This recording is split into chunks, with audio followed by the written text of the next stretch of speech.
एक बार एक गांव में एक किसान अपने दुखों से बहुत दुखी था।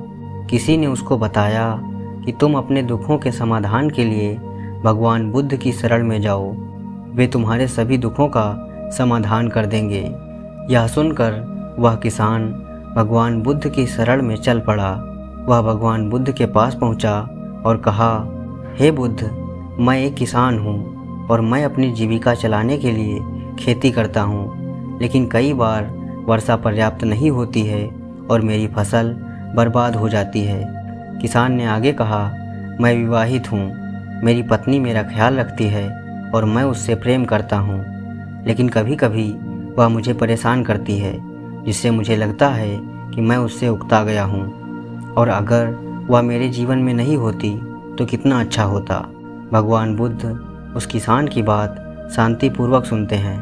किसान ने आगे कहा, मेरे बच्चे भी हैं, वो अच्छे हैं, लेकिन कभी कभी वे मेरी बात नहीं मानते और उस समय मुझे बहुत क्रोध आता है। किसान ऐसी ही बातें बुद्ध से करता गया और उसने अपने सारे दुखों को एक एक करके बताया। भगवान बुद्ध ध्यानपूर्वक उस किसान की समस्याओं को सुनते गए। उन्होंने बीच में एक शब्द भी नहीं कहा। किसान अपनी समस्याएं बताता चला गया और आखिर में किसान के पास बताने को कोई भी समस्या नहीं बची। अपना मन हल्का हो जाने के बाद किसान चुप हो गया और बुद्ध के जवाब की प्रतीक्षा करने लगा, लेकिन बुद्ध ने कुछ नहीं कहा। किसान अब और सब्र नहीं कर सकता था। वह आवाज़ ऊंची करते हुए बोला, क्या आप मेरी समस्याओं का समाधान नहीं करेंगे? बुद्ध ने उत्तर दिया, मैं तुम्हारी कोई सहायता नहीं कर सकता। किसान को अपने कानों पर यकीन नहीं हुआ। किसान ने कहा, ये आप क्या कह रहे हैं? लोग तो बोलते हैं कि आप सभी के दुखों का निवारण कर देते हैं, तो क्या आप मेरे दुखों का निवारण नहीं करेंगे?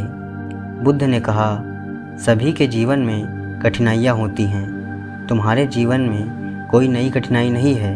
ये कठिनाइयाँ तो सभी के जीवन में आती जाती हैं।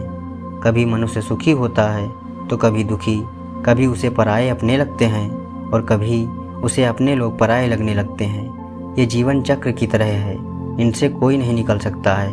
वास्तविकता में हमारा जीवन कठिनाइयों से भरा हुआ है।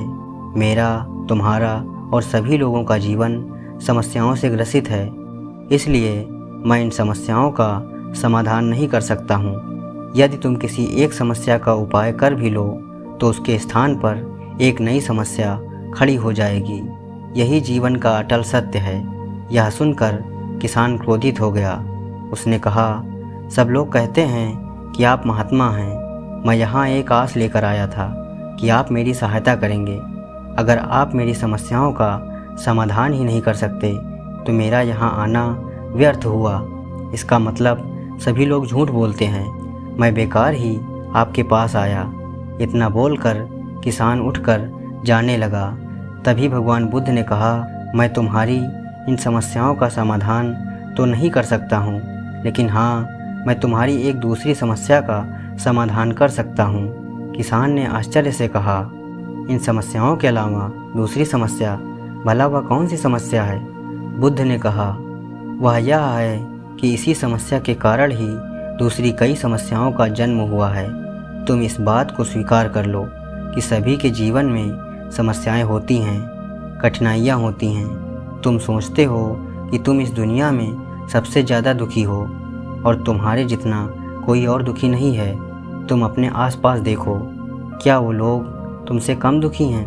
तुम्हें अपना दुख बड़ा लगता है, लेकिन जो लोग तुम्हारे आसपास रहते हैं उनको उनका दुख बड़ा लगता है। इस दुनिया में सभी को अपना दुख ज़्यादा बड़ा लगता है, चाहे दुख छोटा हो या फिर बड़ा हो, लेकिन वह जिसके साथ घट रहा है उसके लिए वह दुख बड़ा प्रतीत होता है। अगर तुम ध्यानपूर्वक देखोगे तो समझ जाओगे कि यह जीवन सुख दुख से भरा हुआ है। इसको तुम कभी नहीं बदल सकते, लेकिन हाँ, तुम सुख दुख से ऊपर अवश्य उठ सकते हो।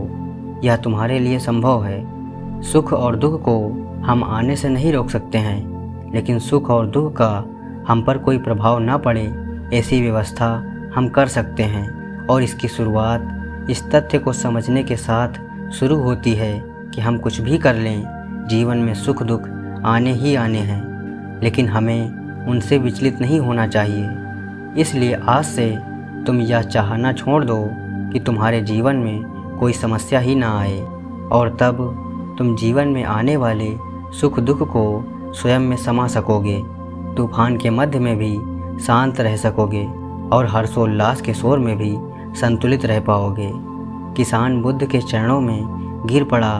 वह समझ चुका था कि अब उसे क्या करना है।